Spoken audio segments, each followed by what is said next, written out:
पश्चिम बंगाल की राजधानी कोलकाता के अंदर एक महिला डॉक्टर के साथ रेप और उसके बाद फिर उनकी हत्या कर दी जाती है। इस घटना की रिपोर्टिंग पूरे भारतवर्ष में हो रही है। ठीक कुछ ऐसी ही एक घटना होती है, 2 बच्चियों के स्कूल के अंदर यौन शोषण हो जाता है। महिला पत्रकार इस घटनाक्रम की रिपोर्टिंग कर रही थी और जब रिपोर्ट कर रही थी तभी एक व्यक्ति जो कि नगर निगम का पूर्व अध्यक्ष बताया जाता है, उस व्यक्ति ने उस महिला पत्रकार से कहा, आप ऐसे रिपोर्टिंग कर रही हो जैसे कि ये सब आपके साथ हुआ है। बस इतना कहना था कि ये मामला सोशल मीडिया पर वायरल होने लगता है और जिसने ये बात सुनी वो सभी व्यक्ति नगर निगम के उस पूर्व अध्यक्ष के विरुद्ध कहीं ना कहीं इतना गुस्से में थे, वो कहने लगते हैं कि एक जिम्मेदार आदमी ऐसी बात कैसे कर सकता है। न केवल ये मामला फिर सोशल मीडिया पर बहुत ज़्यादा वायरल होता है, बल्कि लोग जानने लगते हैं कि आखिरकार वो छोटी बच्चियां कौन थी, उनके साथ किसने क्या हरकत की थी। साथ ही बॉम्बे हाई कोर्ट को भी इस मामले में तल्ख टिप्पणी करनी पड़ती है और बात तो तब और ज़्यादा बढ़ जाती है जब वकीलों ने साफ साफ इनकार कर दिया कि इन बच्चियों के साथ जिसने भी हरकत की है हम उसका केस लेंगे ही नहीं। आज की इस कहानी के माध्यम से यही जानने की, ये समझने की कोशिश करते हैं कि आखिरकार वो बच्चियां कौन हैं, क्या हुआ था उनके साथ और किसने गलत काम किया था। आदाब, नमस्कार, सत श्री अकाल। मैं उस्मान सैफी। आज की जो सच्ची घटना मैं आपको सुनाने जा रहा हूँ, ये सच्ची घटना है महाराष्ट्र प्रदेश का एक जिला है ठाणे, और ठाणे जिले का ही एक शहर लगता है बदलापुर। दरअसल बात कर रहा हूँ 16 अगस्त 2024 की सुबह की। एक 4 साल की बच्ची होती है, उसको उसकी माँ तैयार करना चाहती थी ताकि वो स्कूल जा सके, लेकिन उस बच्ची ने साफ मना कर दिया कि मैं आज स्कूल नहीं जाऊँगी। स्कूल का नाम सुनते ही वो बच्ची रोने लगती है। जब रोने लगती है तो माँ बड़ी आश्चर्यचकित थी कि अभी तक तो इसने कभी परेशान नहीं किया, इस तरह से कभी ना रोती थी ना कुछ झिझकती थी, लेकिन इस तरह से आज कैसे कर रही है। उस बेटी को बड़ा पुचकारा, प्यार से पूछा। बेटी जब प्यार से पूछने की बात कर रहे थे, उसे कुछ लालच दिया गया कुछ खाने पीने का, तब उस बच्ची ने अपनी माँ को जो बताया, उसको सुनने के बाद उसकी माँ के पैरों तले ज़मीन खिसक जाती है।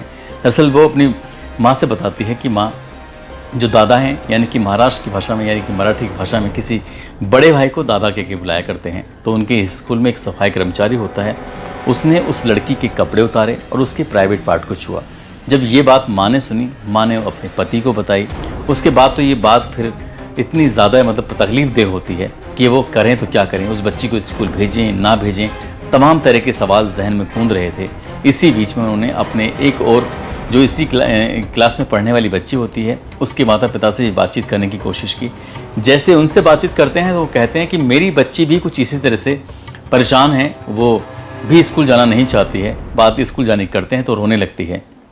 तभी वो पेरेंट्स यहाँ से सीधा स्कूल की तरफ रुख करते हैं और जब स्कूल की तरफ जाते हैं तो स्कूल वाले इस मामले को गंभीरता से लेते ही नहीं हैं। यानी कि कुछ इस तरह की बातें कर रहे थे कि माँ बाप भी परेशान हो जाते हैं। इसके बाद माँ और बाप दोनों जाते हैं सीधे नज़दीकी पुलिस स्टेशन और वहाँ जाने के बाद पूरी कहानी बयां करते हैं कि हमारी बेटी शहर के इस नामी स्कूल में पढ़ती है, जहाँ लगभग बताए जाते हैं कि 1200 से अधिक बच्चे उस विद्यालय के अंदर पढ़ते हैं। वहाँ पर एक व्यक्ति जो सफाई कर्मचारी होता है, उन्होंने उनकी बेटी के साथ कुछ इस तरह की हरकतें की हैं। पुलिस वालों ने बात तो सुन ली थी लेकिन FIR दर्ज नहीं की और इसी तरह से घंटे दर घंटे बीत रहे थे। लगभग 12 घंटे का जब समय बीत जाता है, 12 घंटे का समय बीतने के बाद आखिरकार घर वाले की जो एक सब्र का बांध था वो टूट जाता है। तब वो सामाजिक कार्यकर्ताओं के पास पहुंचते हैं और उनसे बताते हैं पूरी कहानी कि आखिरकार ये मजरा है। जब सामाजिक कार्यकर्ताओं ने ये बात सुनी तब जाकर उस थाने में हंगामा होता है। हंगामा होने के बाद आखिरकार FIR दर्ज कर ली जाती है।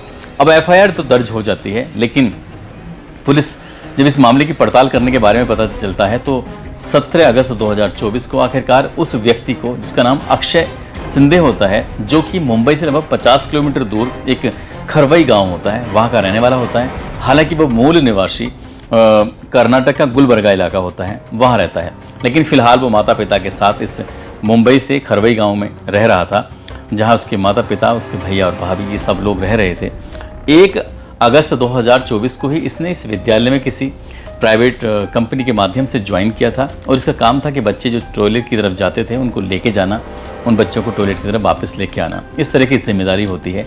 लेकिन इसी बीच में उसने मौका पाते ही अलग अलग 2 बच्चियों के साथ, उनके साथ गंदा और घिनौना कृत्य करता है, उनके कपड़े उतारता है, उनका यौन शोषण करता है।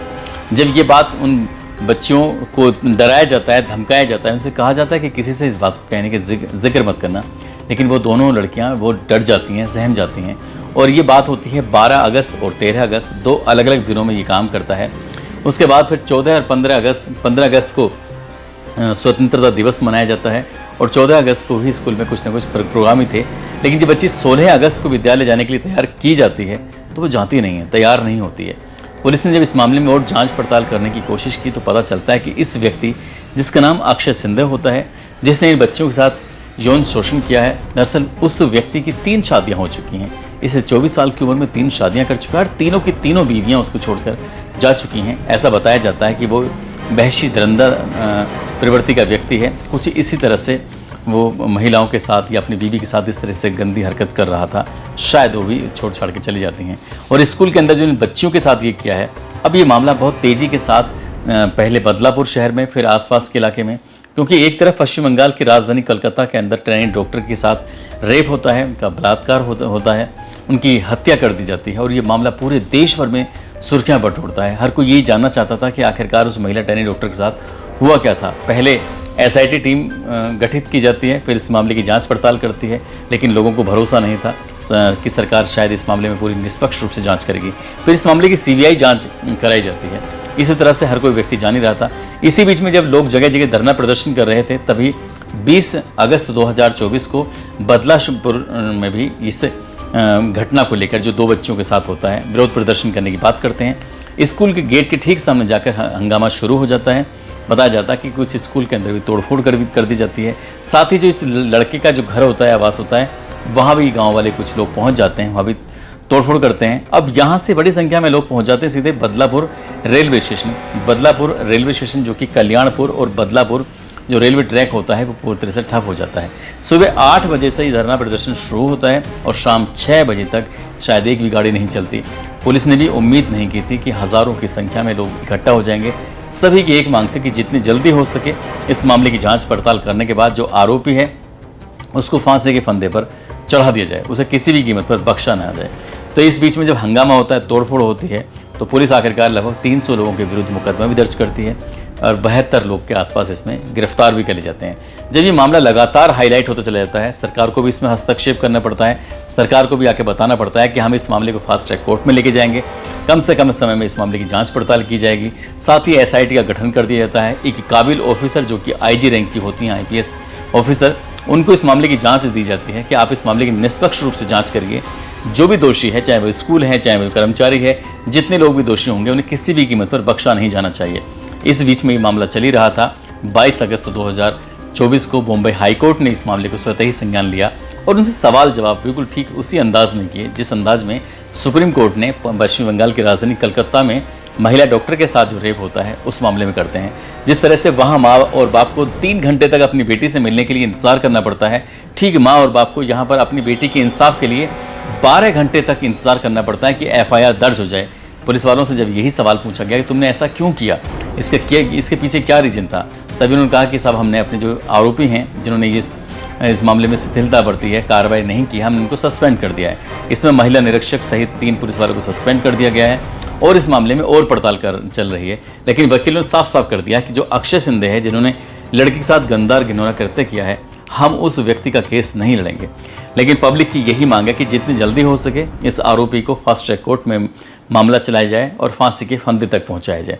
आगे भविष्य में पहुंचेगा या नहीं पहुंचेगा, क्योंकि मामला जब कोई भी हाईलाइट होता है तो बहुत तेज़ी के साथ हाईलाइट हो जाता है, उसके बाद तेज़ी के साथ वो डाउन भी हो जाता है। अब इसमें हालांकि सरकार ने जो भरोसा दिलाया पब्लिक को और पब्लिक अपने अपने काम पर भी लौट रही है। जो जितना धरना प्रदर्शन हुआ था, कई दिनों तक वहाँ इंटरनेट सेवा ही ठप कर दी जाती है। दोस्तों, इस पूरे घटनाक्रम को सुनाने का उद्देश्य किसी को परेशान करना नहीं है, किसी का दिल दुखाना नहीं है, बल्कि आपको जागरूक करना है, आपको सचेत करना है। अपने बच्चों पर ध्यान देने की ज़रूरत है। स्कूल जाते हैं और हम लोग बेफिक्र हो जाते हैं, लेकिन जब बच्चा स्कूल से आए तो उससे उस दिन के बारे में बातचीत जरूर करें कि आपकी मैडम ने, आपके सर ने, किसने क्या पढ़ाया है, किसने आपको प्यार करा, किसने क्या बातें की। उसको गुड टच और बैड टच के बारे में ज़रूर बताएं। कहीं ऐसा ना हो कि बच्चे के साथ कोई गलत हो रहा हो और आपका ध्यान वहाँ तक जाए ही ना। तो इसलिए बच्चों पर छोटी छोटी बातों को लेकर ध्यान देने की ज़रूरत है। जिस तरह से आज मोबाइल ने लोगों की ज़िंदगी में दस्तक देनी शुरू कर दी है, उस तरह से पाश्चात्य संस्कृति बहुत ज़्यादा हावी हो रही है और लोग न जाने किस राह पर चले जा रहे हैं।